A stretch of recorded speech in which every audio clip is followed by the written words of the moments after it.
to The Break Room, the podcast where the best work convos happen. We're joined today by your hosts, including workplace psychologist Ben, Hi. Maria, Hi. your favorite Gen Z colleague Jhea, Hello. and your podcast producer Isle. That's myself. Today's episode is extra special. It's the very first time that we're filming live here together in Singapore. This week, our team is together in person, so it's no longer Zoom screens, virtual backgrounds. It's just all of us together in one room. How do you guys feel about that? So exciting. It's different. Jhea. Surreal. Well, for me, it's exciting. And not only that, this is also our last episode of the season. We've had so many interesting and exciting conversations about work, mental health, and everything in between. And so we couldn't think of a better way to wrap up the season other than being here together for this episode, live, in person, all together in one room.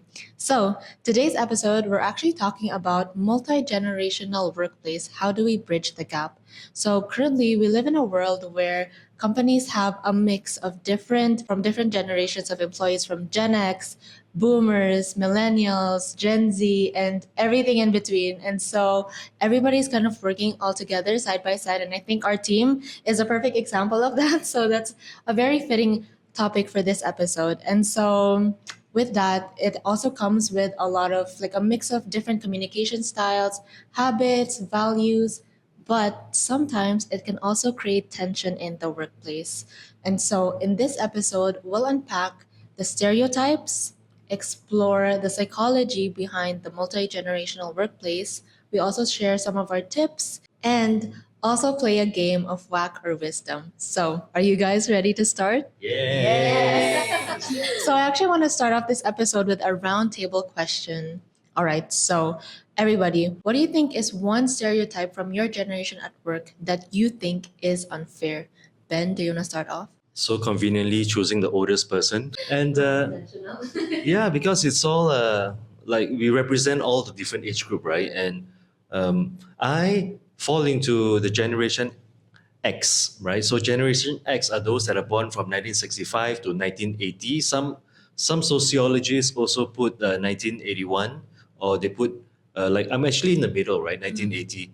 So I'm actually at the tail end of the Gen X and at the start of the Millennials. So to add diversity, maybe I'll talk about the Gen X, right? So I think the general stereotypes that people have of Gen X are that we are independent, we are self-reliant, resourceful, adaptable, valuing work-life balance, and comfortable with technology, because that's how we start to grow up, right? With internet and stuff like this. I remember playing games like Lemmings. I think you all don't know, Alley Cat, using like a computer, and I don't know, Maria is like pretending not to know. And I grew up Sorry, playing. different generation. And I play games like the Nokia phone was so popular, and we play Snake, so that was the only game, and it was like monochrome colors. Okay, revealing a little bit too much of the age, but that is the generation that I grew up in. So like the Gen X. And I think one stereotype that people have is that we value a lot of work and life, and that we want to spend time with family and all those. And while that may be true, one of the key challenges that even I myself am facing right now is right now in this current life stage, I'm kind of sandwiched between my own family and my parents and my in-laws. And I don't have children yet, so I don't have the sandwich of children. But there are my own family and my parents and my in-laws that I need to take care of. So there's a lot of caregiving duties that is needed. So sometimes at the workplace, I may need some time off, some understanding from the team members to be able to do my caregiving duties. And I can understand how sometimes for those of us that have children, in this age group, that we want to go and send our kids to schools before we go to work and stuff like that. And then we want to leave work early because we want to spend time to have dinner with family or pick up our children after work. And in between, we need to have medical appointments for our parents, to go with them to the hospital and all those. So while these are the demands that we need to go through. But at the workplace, sometimes it gets misunderstood as life and family is more important than work. So I think this is one of the the most common stereotype of people in my generation that I'm experiencing right now. And I'm curious to hear from the next oldest person. Maria, what about you? Thanks for making it very obvious. But I would say, based on the research and everything, I fall into the millennial. I'm actually surprised, and or the Gen Y, which starts from 1981 all the way to 1996. Okay, so that's where I am at. And the general stereotype would be like, people are more tech savvy, likely to find more meaning and purpose in the work, and therefore sometimes can be like loud in like, can be seen as demanding. Okay, so that's a general thing that people hear of about Gen X. But when it comes to this particular question about, has there been a time where it is unfair to me? I struggle to answer that, and mainly because I've worked with different companies, and one of them was when I was like the youngest inside the the organization. And then there were, of course, things like, "Oh, you're the youngest. You need to be better at tech than all of us. You do that, right? Like you do it. I'm bad." And then like others would say like, "Oh, I'm bad at it." And you do it, and therefore sometimes I get loaded with all these responsibilities, which I don't mind because it is something that I'm familiar with. But again, I'm using this example to set and for the rest of our conversation is like, is it really a generational um, differences, or is it just like a different life stage that I go through? And to add on, right, in that organization, I was the youngest. I was not from Singapore, and so many different things. So it's hard to differentiate. Is this really a generational gap that is happening or not? But apart from that, I think I do see more similarities than differences. But let's hear from you guys first. I guess I'll hand over to Jhea. Yeah, I think it's kind of similar with Maria. I thought I'm still under millennial, but surprising because I was assuming that I am under Gen Y, but yeah, I'm actually in Gen Z.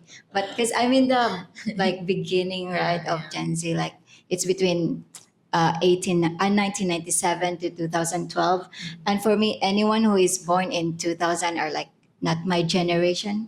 I think I also feel the gap, but I am actually in the same generation as them. Yeah. So I guess I kind of relate more. Yeah, I thought I'm in the other gen, but yeah, I'm in Gen Z. But I find similarity with Maria because in our generation, right, we are expected to be tech savvy, and at the same time, we value diversity and inclusion. I guess our generation are more loud and expressive in that sense. But personally, for this question, I guess it would be assuming that the Gen Zs are lazy. So when we enter the workplace, no trainings are provided because they want us to experience the hard way or learn the ropes of how they did it back then.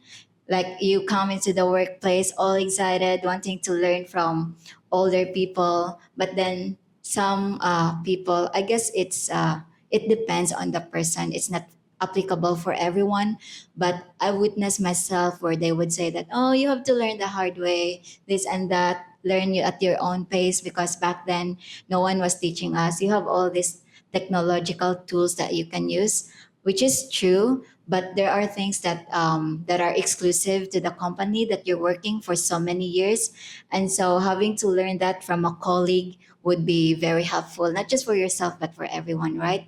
And other than that, it's also when they think that Gen Zs are already tech savvy. So I can relate with Maria where they would think that you are the youngest in the room, so you know all these tools and whatnot, and so they would give all the tasks to you. So I guess I find it unfair when younger people join in the workplace and then they would see it as an opportunity to unload and give all their tasks. And then after that, you're just thrown in the ocean and like care for yourself. So that's the part where I find unfair. But of course, it depends on the person. A lot of times I learn so much from older people, which I really value so much. But at the same time, there are people who just want to mind their own business, do their own thing, stay on their lane, unload all the tasks to you, and then you're just there. So I guess that's the specific scenario that I find unfair. But overall, I guess it depends on the person, and somehow, like what Maria said, there are similarities that we still have from one generation to another. Yeah, but that's for me. How about you, Isle? Yeah, I also relate to you. I also thought I was part of the millennial group. And then when the newer generation came along, it showed that our age group or our year was part of Gen Z. And I was like, oh, okay. I didn't know that.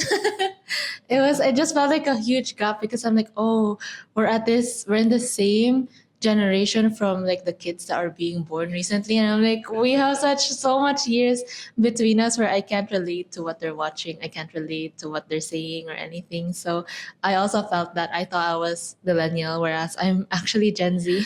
Well, for me in this situation, I think, yeah, as Jaya mentioned, Gen Z are expected to be digitally savvy and kind of also prefer a more casual way of working in the office. I think that's a more prevalent like trend that's happening nowadays. And so I think one situation where I feel like I don't relate to that stereotype is kind of lacking traditional communication skills. I see a lot of modern workplaces now who address their colleagues as like babe, girl, queen, king, like those kinds of like endearments, and not just in the office but as well as in emails. So like, hey babe, can you pass me this PDF, or hey girl, hey queen, can you pass me this email, or blah blah blah blah. And I just think, I don't know, it makes me uncomfortable for some reason because it feels like I'm talking to a friend rather than a colleague. So I think that's the part where I feel that I don't relate to that. I think I would prefer kind of talking to each other just like with your first name, or if the culture expects you to address each other as ma'am, sir, then I would be okay with that as well. Or just like a first name basis, depending on, just not like the terms of endearment. I just find it a little weird. So I think that's my personal take on like something where yeah, I don't relate to that stereotype of Gen Zs are more comfortable talking to each other in terms of endearment, because yeah, I don't, that's not something I like to do. So thanks actually so much team for sharing your own personal experiences or your own stereotypes that you dealt with, you faced with, you're challenged with. And actually I want to bring inside the psychology behind this. We have our workplace psychologists Ben and Maria here, who are here to help us address these concerns, these debunk the psychology behind the generational workplace. And so I'm curious to know, why do generational differences cause so much tension in the workplace? Thanks, girl. No, weird. I was just waiting to say that. All right. So just coming back to the question, all right? It's like, I think in all the different social media and sometimes even the news and the different articles, it seems that the generational gap is so huge. There's like such a big difference between us and them and all these. But if you hear us talking, right, like there's a hint of like, wait, but I don't fall into this, and then like I'm not like the crowd and all these. And I just want to bring in another fact, and this is based on research that the generational gap is actually small. It's quite small. It is not huge as what we assume it to be. And then perhaps it's what makes it more bigger than that would be just our individual differences, the values, and perhaps, all these minor different things rather than just the generation. Okay, so it's just to starting off with that. But then why is it that it becomes such a big thing, right? Well, all of us here, you, me, all of us feel more comfortable with people who we are similar with. We get attracted to people who feel that, hey, I have something similar to you. We feel more familiar with each other, and then we group together. And so in the company, sometimes, right, with this thing in our mind, like, oh, okay, it's like age gap and all these things, then we tend to group to the people who we feel more similar to us in terms of age. And that's what the theory on social identity comes in, that we tend to label each other, right? That, hey, we're in the millennial, we're in the Gen X or Gen Y or something like that in terms of the age, making it feel that, hey, we fit in. And so this in group and out group, if you're not in my group, then you're in the out group. Okay, you're not with me there, right? So all of this can happen, and which can create a different thing called like it's like a stereotype. We're jumping into conclusion that since you are the wait, which gen are you at? Gen Z. Gen Z. Oh, Gen Z, right? Oh, so you're in Gen Z, therefore you're going to not last long in the job and all these things. So that is the stereotype that I'm going to have when I see you. I don't know you, but then if you just come in, that is the thinking that I'm jumping into the conclusion, and as I'm working with you. And that is something that makes it harder. If I already jump conclusion that I'm already assuming that she's going to be like that, then I'm not going to be working with Jhea as well, right? So, and therefore, like there's so many other stereotypes. Gen Z or Gen X. Oh, Gen X are like the hardworking ones, and then Gen Zs are the lazy ones, and all these things. And if we have that in our mind, then it becomes harder for us to work with each other. So that's a bit of the psychology behind it. That's interesting. So, what I'm hearing is it's more of finding similarities between or among different generations rather than the generation itself, like the generational gap itself. So, it's almost as if we're living in our own minds. Whereas in reality, when you actually meet someone, regardless of their generation, it as long as you have some similarities together, or might be a personality trait or something, then you find a way to kind of connect with each other. So it almost seems like we're living in our heads, expecting so much differences from one another just because of age, whereas so many other factors come into place Yeah. with how you connect. And since Maria discussed about the tensions, I'm also curious. How about you, Ben? Can you share with us when it comes to different age groups, how do we deal differently when it comes to communication and managing stress? Now, I think that's a fun part. Maybe let's do an activity, okay? Okay. So, like, let's talk about the boomers, right? So the boomers are the more senior, older people, above 60s probably right now. And what do you all think, from your memory, from your experience working with them, what do you think is a communication pattern? Their preferences, communication preferences. Like direct to the point. Direct to the point, good.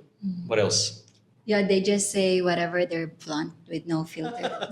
Filters, interesting. I think it's more formal. I think it's more formal than no filters though. Not sure. Yeah. I guess it depends. It Yeah. still depends. It's like like writing an email. I think these days, people would just keep it short, but then there'll be like, dear to whom it may concern, da da da da. So it's like a little bit more formal. How you were to write a letter or like a letter of writing back then in an email. That's something that I can think of. Communication. I guess it depends when it comes to workplace and personal. Like for example, in the workplace back then, it's way formal with the introduction, salutations, and whatnot. So in that sense, it's more formal.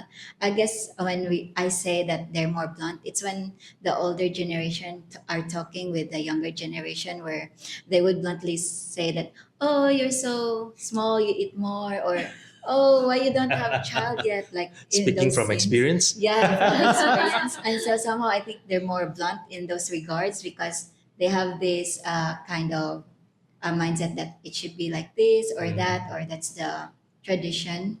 And so when they think that it's different than what you have now, then they're more expressive about it. Yeah, that's what I think. Yeah, and I think the part that is consistent is the formal and maybe more hierarchy, and whether is it in a informal casual setting or whether it's in a work setting. And I remember working with some clients that share with me, they are maybe 60 plus years old, that they get annoyed when people start the email with hi, or that they would expect that people would start with dear, you know, and sometimes with Mr., you know. So that is the expectation, right? Hey, girl. Yeah.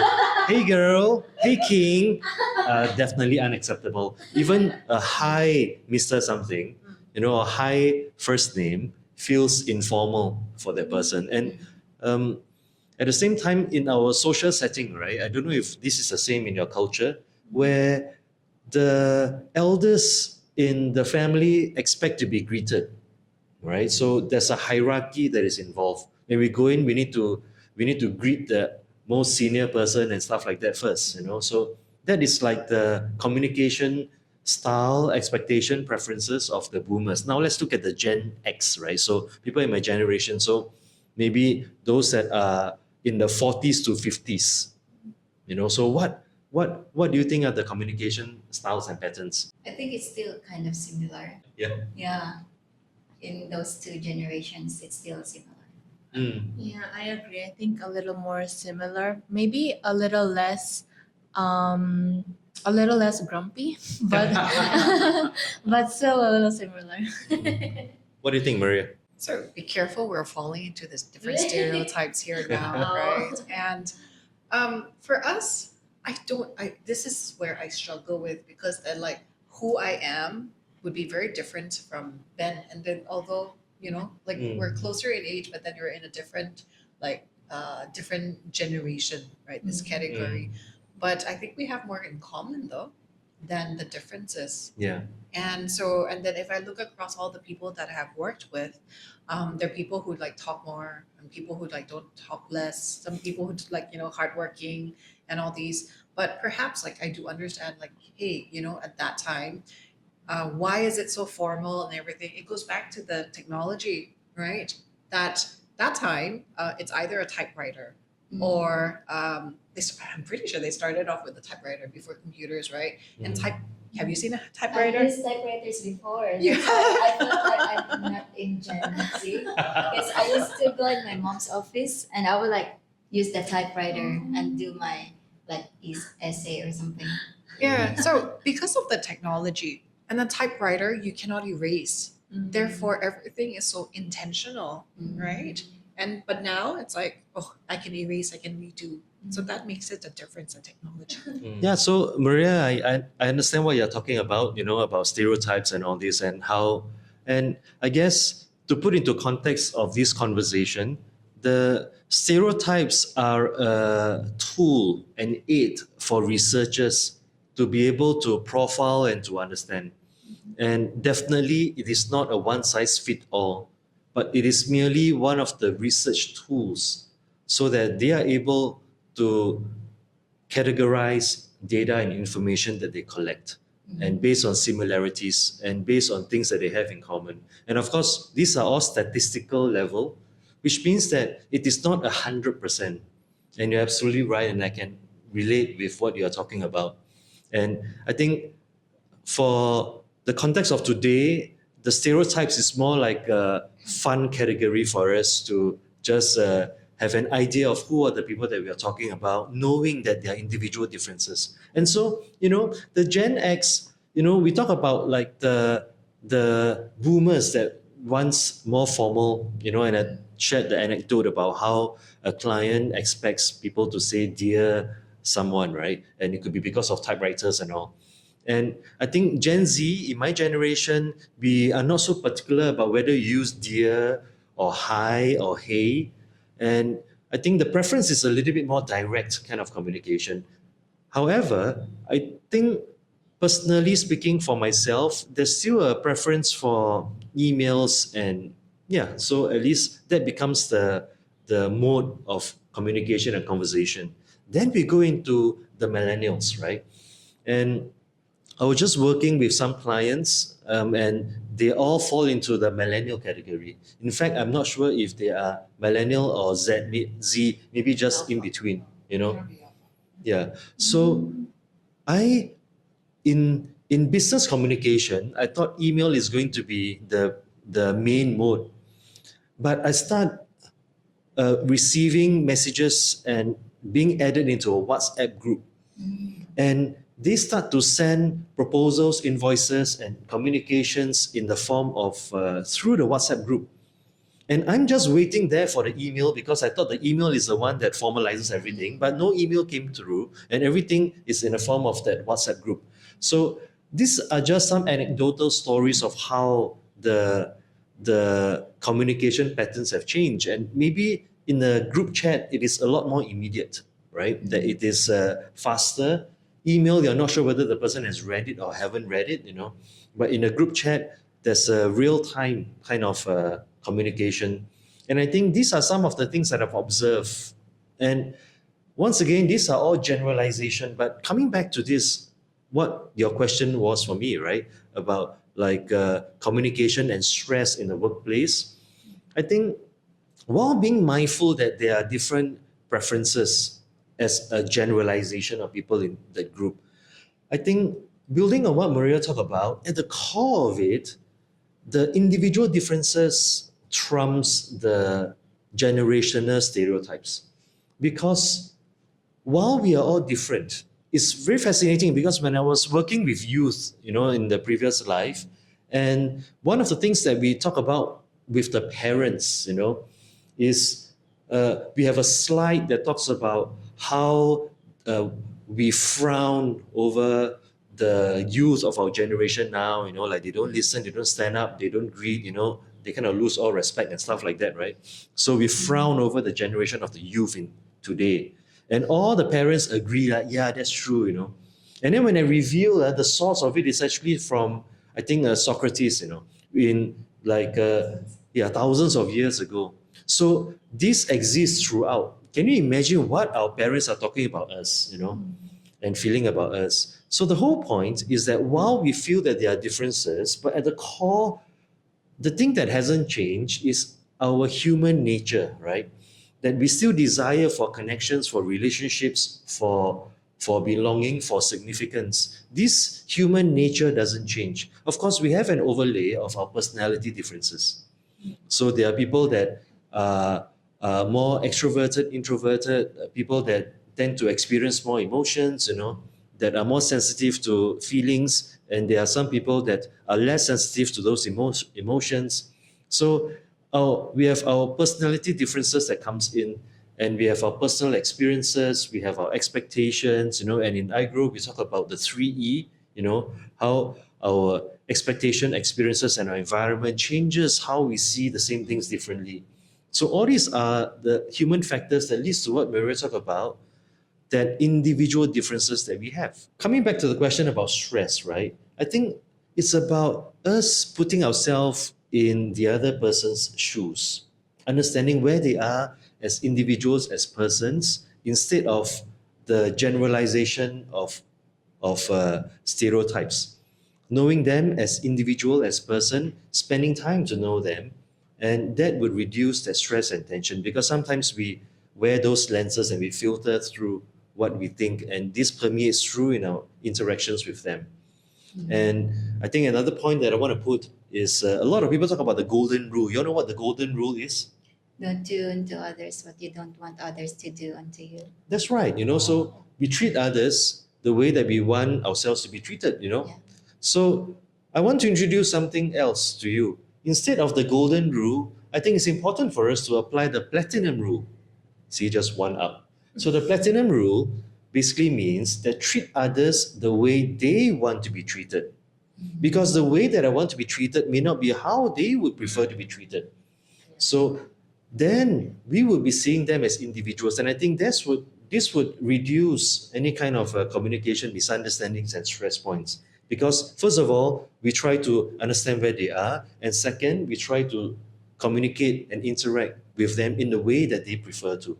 Yeah, so that's my take on that. Yeah, that's interesting because when you put it that way, it almost sounds like in an office setting when you work with so many different people with coming from different generations, how I want to be treated or how I want to communicate may not necessarily apply to them and vice versa.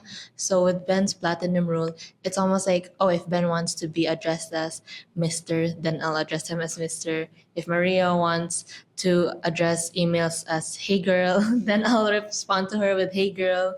or if Jaya wants to kind of and if Jaya wants to have like conversations in WhatsApp instead of emails, then I'll respond to her in WhatsApp instead of emails. So in that sense, there is an existence of a gap between multiple generations, multiple ages, but it sounds like how we address them or how we deal with it is to kind of cater to each of the differences. Well, not really each of, because I think that maybe takes a lot of effort or like mental load, but I guess just kind of being a civil and decent coworker where you kind of respect their preferences and kind of yeah, just kind of address them in that way. Sounds like that's how it is. Yeah, How, yeah, how you can operate moving forward. yeah, and I think another important practical point for all of us, right, and for all the listeners that are there in the workplace specifically,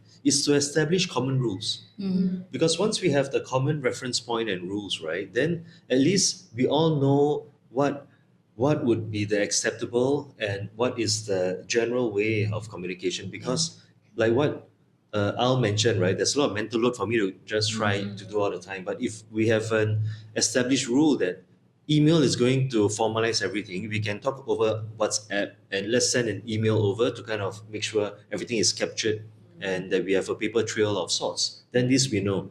And we could also talk about how there's no expectation to reply after a certain time, maybe 8 o'clock, 9 o'clock, or whatever those time may be, that there's an established norms so that there's a protected space for individuals that sometimes when people reply into a group chat or sends an email, that there's the safety for all of us. Yeah, so establish rules. What do you think, Maria? Just to pull together what I said, right, about the social identity, what we're doing, because all of us come from different culture, different like experiences, and then all of you come from like different places of like different norms. But in the workplace, what we need is our own norm, a norm that all of us can follow and understand. And that is, for example, like, hey, don't bother anyone after 8 p.m. and stuff. That becomes our norm, and that is something that everyone in the company must respect. And that is something that we are in creating the similarity. Yeah. Yeah. Just to add, I guess, yeah, in every company there's company handbook, SOPs, and I would say that those are like the Bible in the company where everyone would follow and adhere to, regardless of our cultural differences or generational gap. It's important that we also reflect the values of the company, and so it doesn't matter if we come from different generation. If we stick to that and respect one another, then it's gonna just go smoothly. And I think now I'm so curious, after hearing from the older people, I'm curious to hear from the Gen Zs, yeah, and what your experiences are in your workplace, in your experience working. And so, what is something that older colleagues do that you admire? Maybe Jaya can go first. Yeah, I think for me, because Ben mentioned about older generation being pragmatic. That's a word I never really learned before, but I learned it from my partners also in different age group. And when I heard about it, that's a value that I admire because it's more about being practical and being rational. Because the generation nowadays, or it depends on the person actually, but some people are just so emotional and get carried away and are not rational when making decision and dealing with people. So that's something that I really admire. And another thing is when the older people, or yeah, the older generation would keep up with the times and use new tools and technology to make our job efficient and work together. Because for me personally, I work with many generations, my batchmate, older people, some people who would be like almost my grandparent, and some people who are like a parent to me. And so it's interesting how people are so different.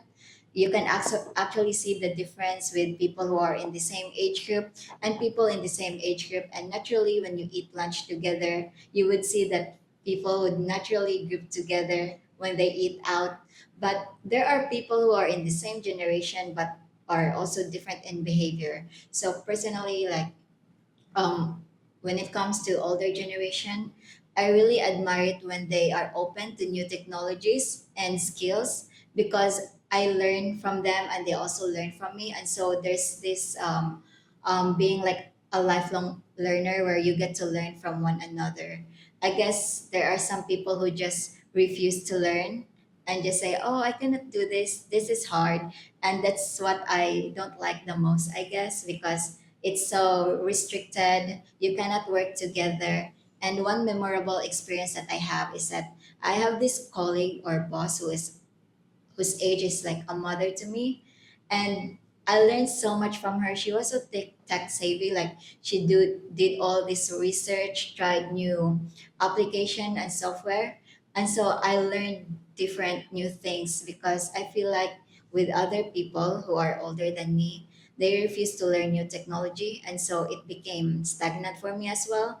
I stopped learning, or there's like a pause in my growth professionally and personally due to our differences. But if there's this one person who is actually open minded and open to learning new things, then I find it admirable, and I find that balance and connection even if our age are so different. Yeah. Yeah, that's really interesting.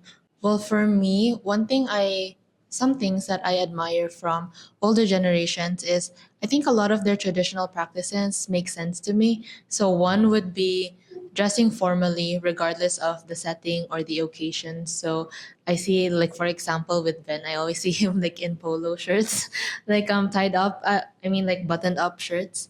And even with Maria, kind of dressing up like a blouse and then maybe putting a necklace over it to make it look more formal.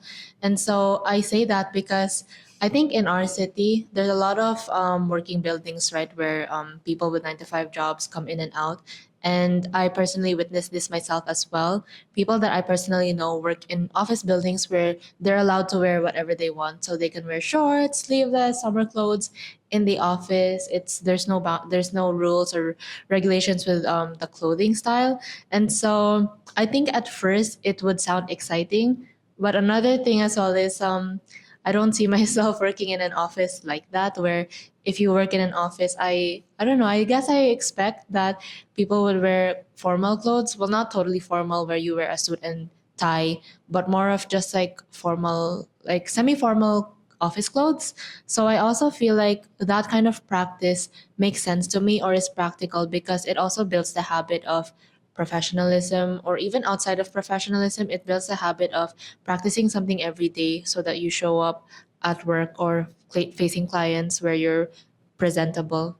If you go to I just imagine like if you go to the office one day wearing shorts, you're gonna need backup clothes to wear like office clothes like to present in a meeting or something. So I feel like it's quite a hassle. So I just think like building that habit of showing up in formal clothes, it makes sense to me. It's a little more traditional because a lot of modern offices allow you to wear summer clothes in the office. But for me, I think it's a tradition that I see has a practical sense to it. And then another thing is this might not be the healthiest mindset, but I really admire the hustle culture. So instances where people go to work sick or always look for opportunities to kind of earn money. And so I think because I have personally witnessed this through my own like parents and seeing it through kind of like people I work with, I think it makes me admire the grit of a human being, just kind of that personality trait, that mindset that they have practiced among themselves. Again, it might not be the healthiest kind of habit to build or like the lifestyle, especially now that we're focusing on a work life balance. But all that to say, I really admire when in that instance someone works that way, like they really hustle through life. And I think for me, I see it as seeing almost like this is the mental grit of a human being that they're able to do this. And yeah, I would like to reiterate that I don't think it's a mindset or lifestyle that's that I would recommend to others or even myself. But if I see someone do it, I admire that trait that they have. That's the generational difference because I don't see anything wrong with that. That it's actually part Oh, of. please don't come to work when yeah. you're sick, though. Yeah. I think the hustle culture, Yeah, so maybe that's the generational differences. Well, I just to add on what I'm hearing from you, right? Like with regards to like what do we wear? I think not everyone do understand this. And so if you're working with different people, I guess the key here is explain why. Why do you need to like what if it's like a company culture, like, oh, okay, dress formal, don't wear shorts because well it's going to be cold, it's not practical. If one day we need to like go out and meet a client right away, then and then it's going to be impractical for you to wear that something like that. Like there must be a reason. And perhaps my pet peeve would be if if we ask why, right, and they say like just do it. I don't think I like that.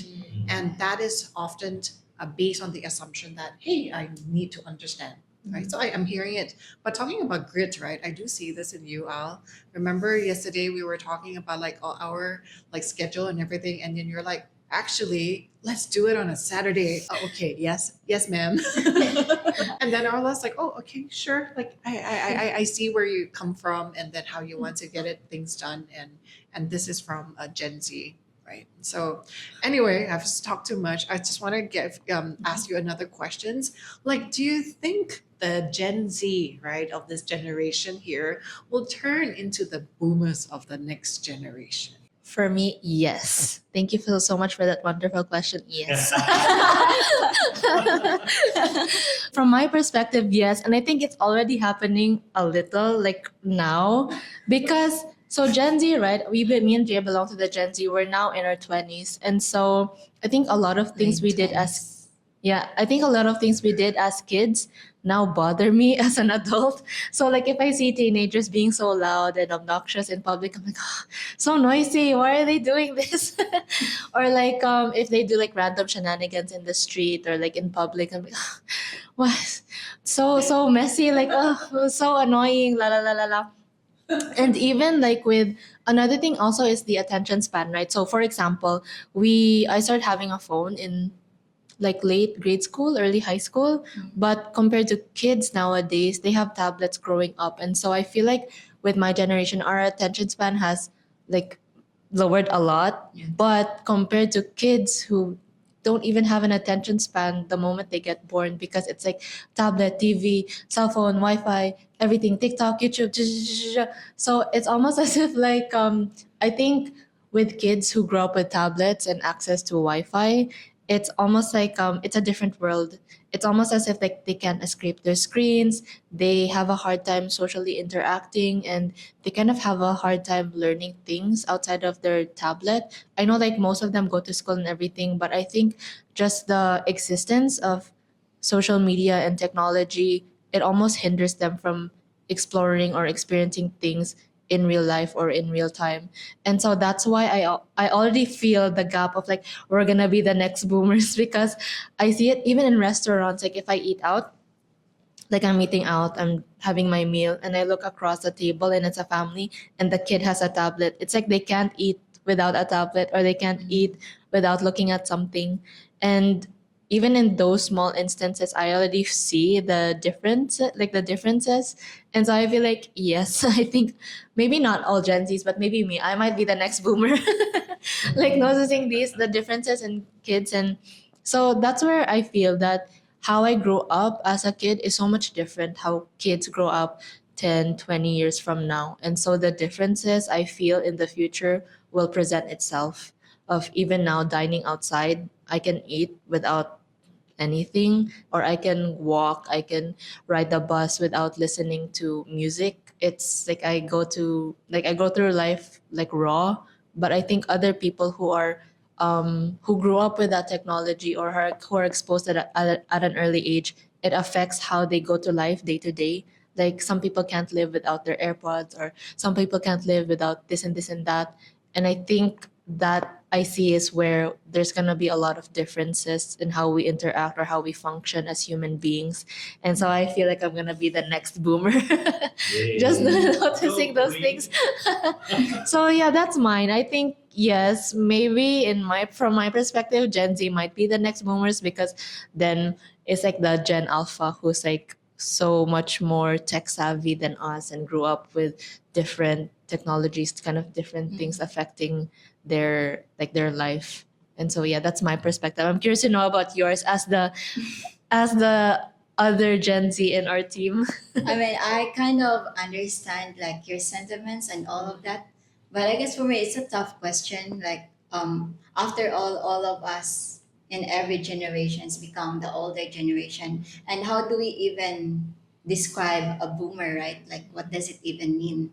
But for me, I can feel the generational gap, but all those things that I'll mention, it's us who are responsible for it, because those people who are growing up, like the children, it's our responsibility to teach them and guide them.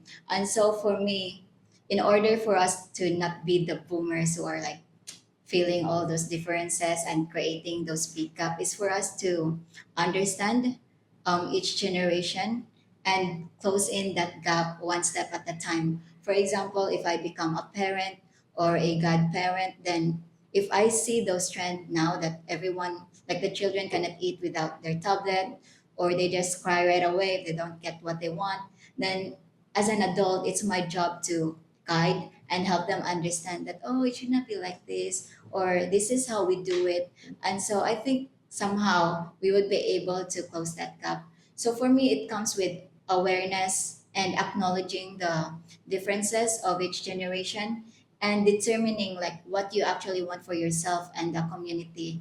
Like, after all, okay, I might be a boomer, I cannot relate to all those trends, but somehow I still feel responsible to provide my input, share how it's like, instead of just, oh, you're so noisy, you're just like, you're using your phone so loud. Like, I would say like that also in my head.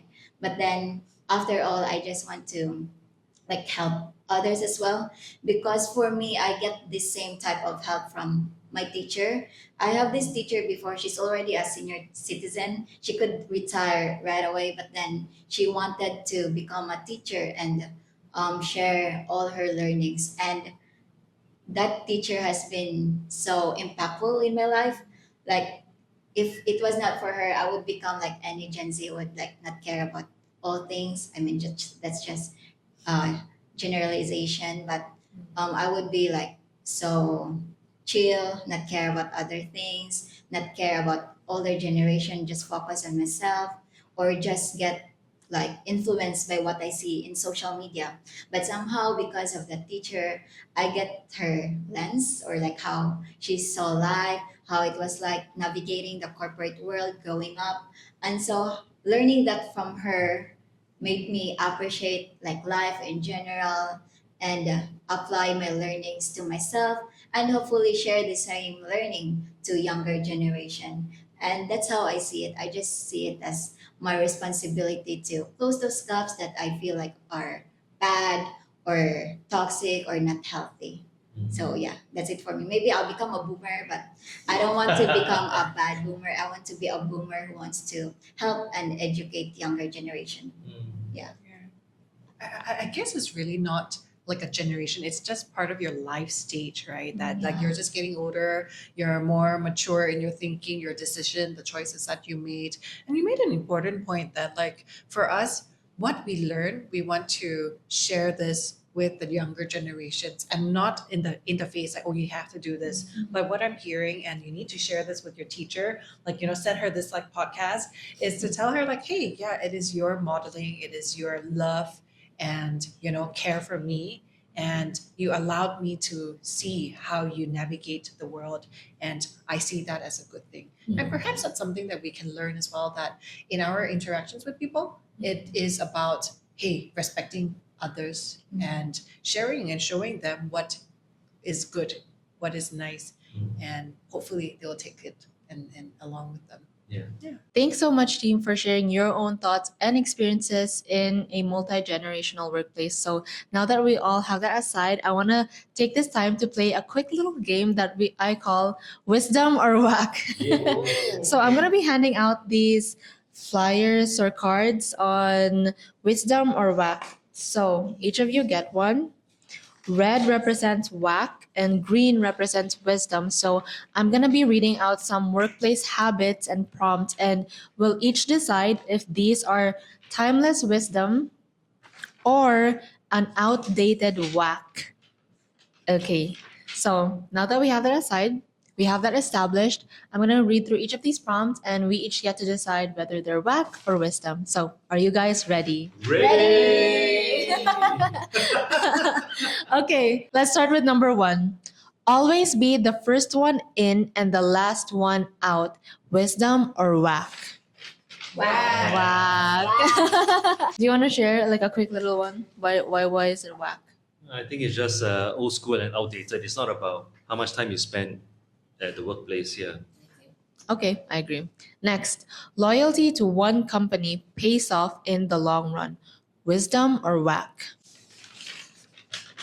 I said whack. Yeah. I think for me I'm 50-50. It depends. I think it depends. What are your thoughts? Yeah, but what does it depend on? It depends on the company and it also depends on the employees. So it depends on the company if they actually treat their employees right, but it also depends on the employee if what their long or short-term goals are. So that's why it depends for me. It depends on both sides. Yeah. So for me, same. I think depends, and for me, it's just one word: reciprocity, right? Like if employee puts in, does the employer put back to them, and vice versa. So it's about reciprocity. Yeah. For me, I put whack. I mean, I agree that it depends because I've witnessed someone who worked like 13 years in the company and it's been really great for both the employer and the employee. I guess I said whack because for the most part, it's a whack. Like many employees dedicate their lives and work overtime and all those things for the company. And then when you are like, you perform low or you have this stage in life, then it's so easy for other companies to kick you out as well, which is so common as what I've witnessed. That's why I said whack. Understandable. So next, you should climb the corporate ladder step by step. Wisdom or whack? Wisdom for me. Wisdom.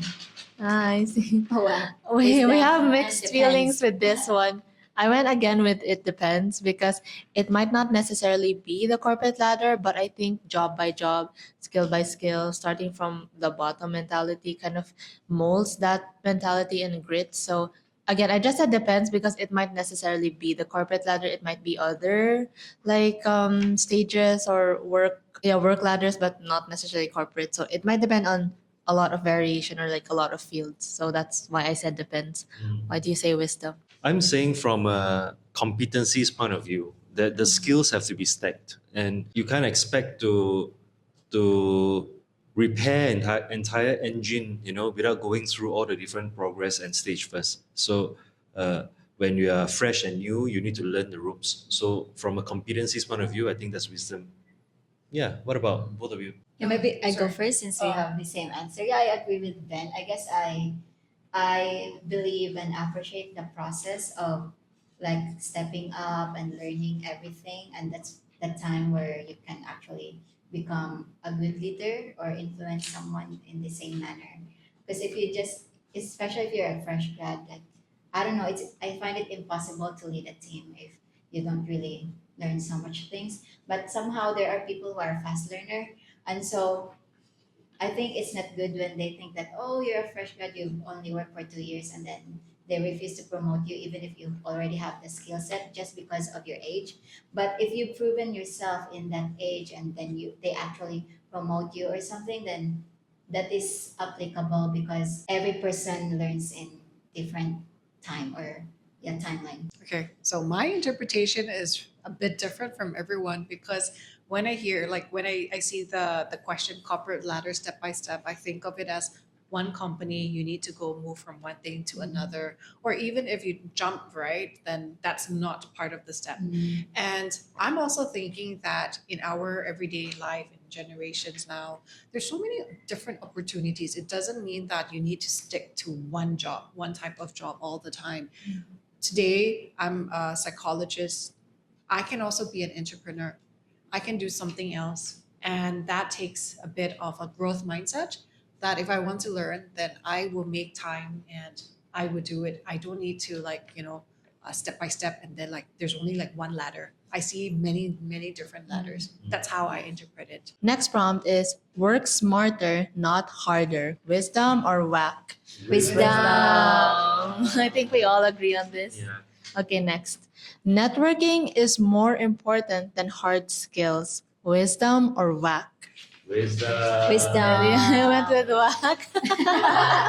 Because Wisdom. I think the context might sound different, but when I hear networking, I imagine pyramid schemes in back home. So like when they say networking, it's like a pyramid scheme. So that's why I said whack.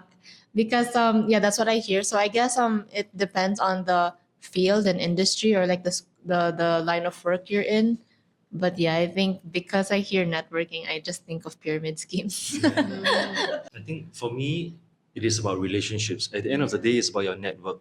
Your network is your net worth, you know. Yeah. So that's the key thing. And if it's just depending on you, think of career progressions and all this, right? It's because you know someone, and that's why there's an opportunity available to you. That is definitely timeless wisdom for me. Yeah, I agree with Ben. If you have the right network, the right people at the right time at the right place, then you can do many things all together. And if you don't know how to network with those people or find people who are like trying to achieve the same goals as you, then it would be hard. But I just believe if you have the right network, then it's easier for everyone. Just to add a bit, networking, EQ. So the Right. social skills very important. Right, I agree. But the things that I guess from my point of view, is because when I see networking groups online or even like through messages and stuff, it's like you have to pay a fee to be part of this networking group. So that's why it feels like a scheme. And but I get everybody's point of view. I think that should be the original or the established meaning of networking because from my point of view, it's like you have to pay a fee to be part of this group and then blah blah blah blah. So yeah, that's our point of views. Okay, next. Remote work makes employees lazy. Wisdom or whack? Whack. I think we all agree on this one. Yes. So next, Gen Z can't handle criticism. Wisdom or whack? Whack. Next one, millennials killed company loyalty. Wisdom or whack? Next, you have to pay your dues with grunt work before earning respect. Wisdom or whack? Ah. We went with depends. Jay, you want to share? Yeah, I think I mean in general I do agree that you have to do the grunt work and prove yourself. I guess I say it whack when they actually abuse it. Like for example, you're someone who can actually contribute to the team and then they want you to prove yourself by I don't know giving those menial tasks like printing papers or making coffee for them every day and then somehow it kind of become abused because you can do more things but then you're limited in that direction and that's when I say whack but I also say wisdom because after all you actually have to prove yourself what you can offer in the organization and when they see that then more opportunities will come. Yeah, I agree. I also went with depends because I think from both sides, maybe like the older generations, they want the younger ones to learn the skills or like learn the ropes, right? So, but on the other hand, if it gets abused, I think with the younger generations, they also don't want to feel belittled or demeanored like in the workplace. So that's why I went with depends because I understand that you need to learn the ropes as a younger person or like a fresh meat in the company, but I think also there can be a fine line of it being abused. So that's why I said it depends. So that's mine. So for me, evidence matter. So don't demand until you show evidence of who you are. I have nothing else to add because I think the the results are important, evidence are important. You need to do, you need to learn the Yeah. ropes, the skills. Like back to my earlier point of competencies, and the line is crossed when there's abuse. So yeah, I think I share the same view as everyone. Good. Okay. Okay, next. Managers should never be friends with their team. Wisdom or whack? Whack. Phew. I guess that's when where networking comes. If you have your previous manager and you have good relationships with them, then you keep that network and connection, and then you will still like go and learn from each other. Okay, next. Always dress formally, even on Zoom. Wisdom or whack? Wisdom. Wisdom. No context needed. We all agree on this. Okay, this is the last prompt. Experience matters more than formal education. Wisdom or whack? Both. I say wow. Oh yeah. I wonder it depends because I think newer jobs now with like higher demand or newer jobs, they might not have the formal education yet because they're quite new. They're new jobs, they're new experiences. You kind of learn along the way. But for more traditional jobs, I think you definitely need formal education for that. Like if you're an engineer, an architect, you're in charge of building like the city or something. And so you need the formal education for that. But I think with newer jobs, you kind of learn along the way. So it's important to have the soft and hard skills and also like the mindset that comes with it. So I bet it depends because it's two different. There are newer jobs that don't have the courses yet to back that up. So you learn along the way, but there are more traditional jobs where you need the formal education to have your license or like your registry Mm. or your registry. Yeah, so for me, I'm a firm believer of education, and I think education is a foundation. It may not, like whatever that we learn in like primary school, high school, junior high, and stuff like that, may not seem immediately applicable. But what it does is it teaches us how to think. Mm. It helps us to develop our cognitive competencies, processing information, processing data, and math is actually to help us to build logical skills and stuff like that. So these are critical and important skills that we need to have. And so I think that's important. And the formal education goes as far as it gives us entry. And at the end, it is about the experience, right? About what you do. So I think the formal education gives you the entry point. It gives you like a license to drive, but it doesn't mean it dictates what car you drive, because you can choose what car you want to drive and which direction you want to go to. So that's for me. I think just to add on, I find that formal educations help to cultivate grit, the resilience in you, right? Taking the exam, nobody wants to do that. But it is the time that you put in, the structure to your life, and taking the exam makes you feel like, hey, these are the challenges, and can I overcome it? What do I do to overcome that? And that is a very important lesson we need to have in formal education. I think I'm the only one who said whack. Well, I acknowledge that, yeah, I definitely agree that education is important and experiences are also very important. There are things that you don't learn at school, you just learn it your way with family and friends. And I know someone who never graduated and finished studies, but have his own business, and so it works. I guess when you become entrepreneur or make your own business, it's more applicable like that, that you don't have to have that degree, masters or bachelor's. But then if you're a regular citizen in a country and you're working 8 to 5 job, I would say it's a whack, because I've witnessed people who have really good experiences. They are competent. They don't have the educational background, but they have the experience. However, their options are limited. They are not part of the options to be promoted or don't get that higher salary increase, mainly because they don't have that degree. And I find it unfair somehow, but that's the reality of life. The companies will look at your background, your competencies, whatever certifications that you have. And so I say it's whack, because nowadays the job market is tough and competitive, and many people are learning skills. Like right now, you don't have to focus on a specific skills. You have to be like knowledgeable in many regards, and that's why I say it's whack, because the truth is it actually matters. Both experiences and education matters, but if you don't have that degree, somehow, no matter how much experiences you have, your options are limited based on the company or organization that you are in, and it's most likely like that. Yeah. Yeah. That was really eye opening, Jhea. Thanks for sharing that. And so I think it would be a good time to segue into the practical tips that we have for our listeners on what's one way that people can bridge generational gaps at work starting today. And so, do you want to start? I guess one way to bridge that generational gap is to look someone with curiosity instead of judgment. Like what Ben said, you have to look at that person as an individual instead of generalizing that, oh, this person is this and that. After all, we have to learn to understand one another, have that mutual respect and understanding. And yeah, as I always said, treat people as someone important that you value, and you will get the same respect from that person. So yeah, just to conclude, I guess it's a two-way street.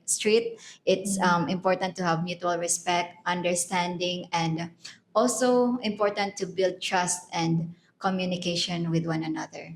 How about you, Ail? Yeah, I think I have the same sentiments as you of more of reciprocity, Reciprocity. Reciprocity. Reciprocity. Yeah, okay. Thank you, King. But basically, it's like not just to look at your older peers or older colleagues for advice, but I think also to share your own strengths too. I think each generation we have our own strengths and we have our own experiences, our own thoughts that we have value in. And so whether that's did, did so whether that's digital tools or social media trends or kind of new ways of working together, I think that bridges the gap between two different generations. And so I think when knowledge flows both ways, I think it adds a kind of like that flow between the two generations. And so it also builds respect and understanding between generations. And so the term Ben said, I think also like what Jhea said, it's a two-way street. That's how I see it. Yeah, and of course it comes to the acronym time at iGrow, and we actually have a full workshop about appreciating cultural diversity. And this is built on the research of cultural intelligence. And that is actually a entire study dedicated to it. And of course, with an acronym, I'm going to get Maria to go first so that we can unpack this for them. Well, the acronym we have for you today is SURF. So, how do you surf the waves of differences and stay afloat? So, S is for stop and suspend judgment, that we need to be mindful of the thoughts and all the belief systems that we have when we meet someone new and question, right? We need to suspend the judgment. We need to see whether those beliefs, is it going to be helpful in building the relationship, working with people or not? And if it's not, then stop it. Mm. And you in surf is to use your observational skills. And observational skills includes listening with an open mind, open heart. And in iGrow, we talk about how we need to be consistent. Congruence is a psychological term. Basically, it means that our words, our tone, our body language has to be in alignment. So we need to observe. And at the same time, for us to watch what other people are doing. And I think this is common in our experiences, maybe when we go to a new place, a new country, and when we are in a new setting, a new restaurant, and there are different kinds of cutlery or lack of cutlery that is there. So we watch first what other people are doing before we start doing it. So using observational skills becomes important. And that leads us to R, which is recognize and respect the differences. Now, a great company doesn't have people who are all similar. A great company actually have people from different backgrounds and diversity. And therefore, we need to reap it by respecting and acknowledging that all of us are from different experiences and we need to reap those benefit from it. And that starts from respecting and understanding the differences that we have. And finally, the F in surf is find positives in other approaches, because there's no one size fits all. All of us have value to give. And like what Jhea mentioned earlier about learning from a boomer, an older person, and sharing experiences, and us learning from teachers and stuff like that. So when we start to find the positive in the other approaches, because there could be value in having formal conversation, because people that we're interacting with as part of that networking could be people that are older, and so they may require or expect this. So when we start to see the positive, that there's value instead of focusing on differences, what we have in common, that helps us to build those bridges. So if we could summarize, right, with surf. So S is to Stop and suspend judgment. U is to use your observational skills. R is recognize and respect the differences. And F is to find the positives in other approaches. Yeah, that's from us. Thanks everyone for sharing your insights and stories today. That's actually it for today's coffee break. Thanks for hanging out with us in the break room. This has been a very fun live episode that we filmed together in person. So this is the first time we actually clinked in person. Don't forget to share this with your favorite work buddy. And if you've got thoughts, rants, or feels, slide into our DMs or comment below. We're at iGrow Online on most platforms. And remember, your well being matters even between meetings. Catch you next time. Bye.